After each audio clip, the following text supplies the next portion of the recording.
Esta entrevista integra o Banco de Depoimentos de História Oral do Museu de História da Medicina do Rio Grande do Sul, disponível no site www.muhm.org.br.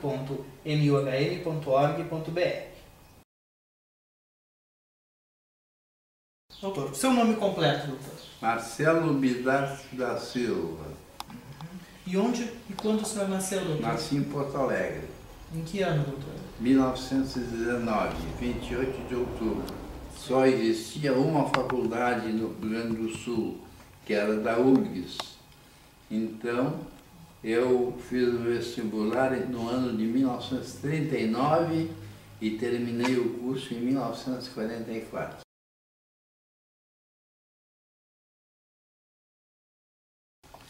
Comigo aconteceu uma coisa muito estranha ou muito curiosa. Eu fui alfabetizado em casa. Naquele tempo, meu pai era militar, da Brigada Militar, e vivia sendo transferido, e às vezes nos lugares onde ele ia não tinha escola. Então a minha mãe é que foi a minha professora. E eu fui entrar para o colégio somente aos 9 anos de idade, no ginásio Nossa Senhora do Rosário. E isso aconteceu no ano de 1929, eu tinha 8 anos, fiz o curso primário e o curso secundário até o ano de 1936.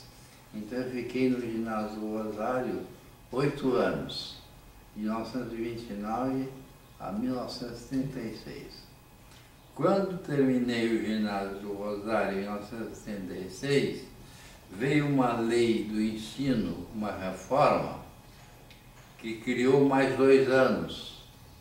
Então não se entrava diretamente na faculdade, tinha que fazer um curso pré, que era o chamado pré-universitário, e que compreendia 3 ramos, o pré-jurídico, o pré-médico e o pré-técnico.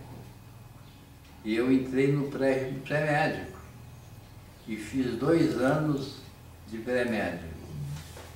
No fim dos 2 anos de pré-médico, eu fiz o vestibular em janeiro de 1939 e terminei a faculdade em 44, como eu disse. Então, na realidade, eu fiz um estudo total de 16 anos.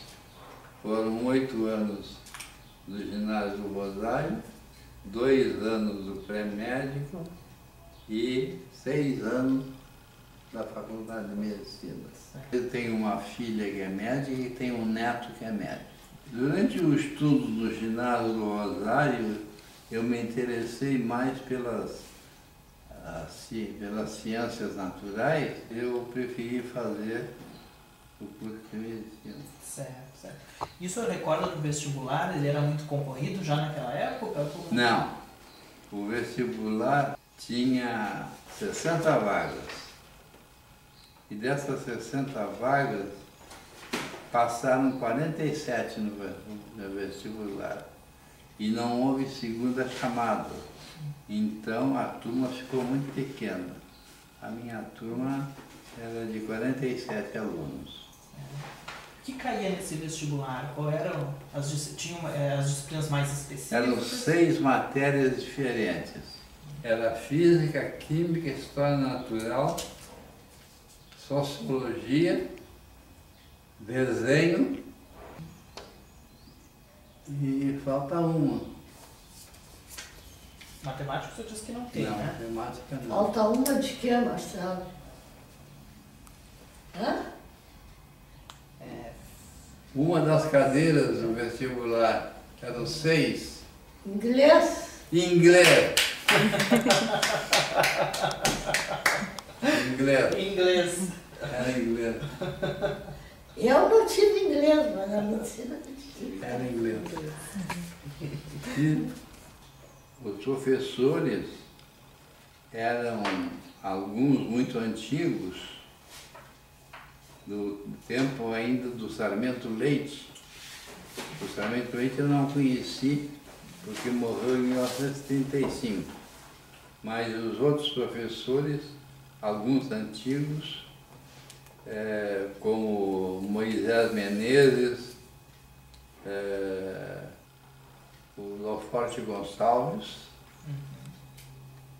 e professor novo, posso citar o José Carlos Milano, que mais tarde chegou a reitor da universidade. Então, seu professor. Um professor da anatomia.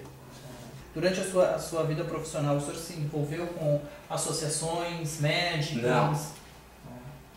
Eu não me envolvi em nenhum movimento, nenhuma associação.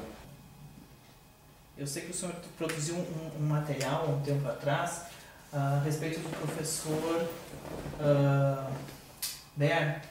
Mário Baer. Mário Baer. Né? Gostaria que o senhor nos contasse como é, enfim, esse episódio, esse caso. Eu não forneci para vocês uma cópia? Forneceram. Mas como a gente está gravando, né, doutor, a gente quer ter esse material também dessa forma. Né? Mas em rápidas palavras, eu sei que é um material muito interessante, nós temos na biblioteca lá do museu. Né? Havia um professor que era professor assistente de clínica,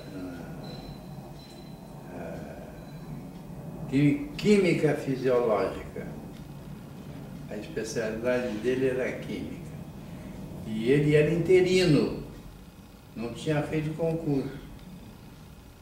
Quando foi no ano de 1944, abriu-se o concurso para a cadeira e, por infelicidade, não houve candidatos, ele foi o único. Não houve concorrentes.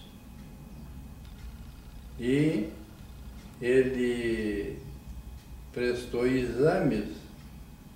A banca examinadora era composta de 5 professores. E desses 5 professores, alguns deram nota muito baixa na prova de tese. Reprovaram, foi reprovado. Mas, como existe política em toda parte, inclusive na medicina, os outros professores resolveram aprovar o candidato e deram a nota máxima.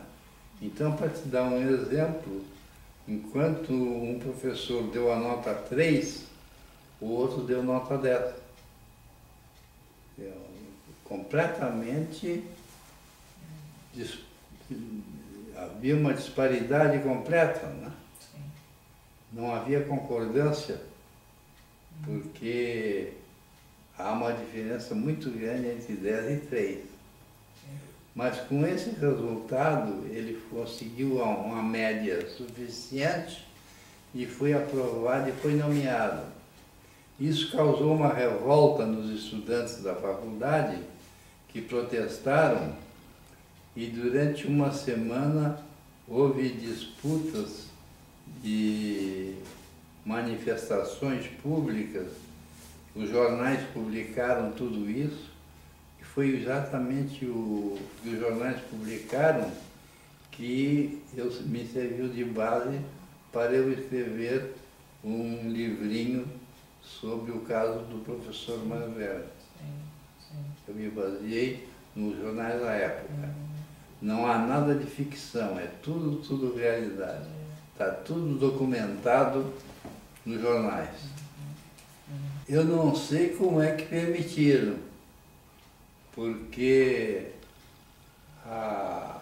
talvez porque já houvesse um início de abertura, então a censura não era tão rigorosa, mas nada resultou, porque ele foi nomeado de qualquer maneira.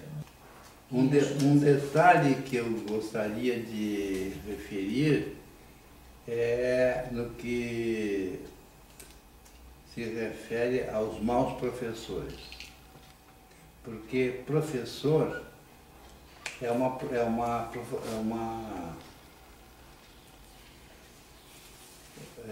como se costuma dizer, é uma vocação.